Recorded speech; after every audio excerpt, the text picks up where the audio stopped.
Vous utilisez vous-même des filtres? Bah bien sûr, enfin tout le temps. Presque tout le temps. Ouais, tout le temps. Ouais, tout le temps. Moi, c'est mon plus gros complexe, donc je suis obligée d'en mettre tout le temps. On postera, on est moche, alors qu'en fait on ressent exactement la même personne, on a les mêmes imperfections. Donc ouais, on peut être déçu des fois. On peut manquer de confiance en soi aussi. Je pense que ça met une espèce de pression de voir que des gens en fait sont parfaits, ont qu'un bouton, ont un nez super fin et tout, alors que dans la réalité c'est pas vrai. Donc là, on va aller rencontrer un médecin psychiatre de l'hôpital Saint-Vincent-de-Paul qui a notamment parmi ses patients des 15-25 ans. On va l'interroger sur la relation qu'ont les jeunes avec leur corps et surtout leur image. Elle va notamment nous parler de l'impact des réseaux sociaux sur leur comportement et de la dysmorphophobie. C'est un mot compliqué, mais c'est une pathologie qui nous concerne quasiment tous. Est-ce que les filtres ont un impact, vous pensez ? Alors les filtres des diverses applications qu'on a sur nos téléphones jouent très certainement un rôle.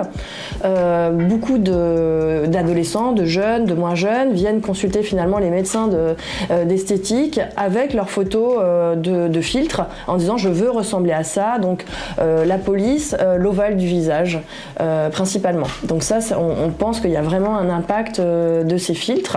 Est-ce que vous avez l'impression que la pression est de plus en plus forte par rapport à l'apparence chez les 15-25 ans ? Alors la pression est tout de même plus forte, je pense, parce qu'on est vraiment dans un monde de l'image. Actuellement, on est en photo partout, on se montre en photo. Notre manière d'être au monde passe beaucoup par les réseaux sociaux, et ça change quand même des générations précédentes. Par exemple, maintenant, on travaille beaucoup en télétravail, la visio, on se voit en permanence dans un petit carré. Avant, on se voyait moins de 3 minutes par jour en se brossant les dents le matin. Maintenant, on peut se voir en permanence, donc avec vraiment un rapport qui se diffère. Et après, ça devient aussi une identité. Par exemple, et là, c'est pas ma pratique de médecin qui me fait voir ça, mais on commence à avoir des étudiants qui, sur les trombinoscopes, donc des étudiants en santé qui, sur les trombinoscopes, nous disent qu'ils veulent avoir une photo modifiée d'eux avec le filtre et qu'ils ne désirent pas être pris en photo s'il n'y a pas de filtre. Et ça c'est nouveau aussi. Expliquez-nous ce qu'est la dysmorphophobie. Alors la dysmorphophobie, c'est une préoccupation douloureuse autour de l'apparence physique.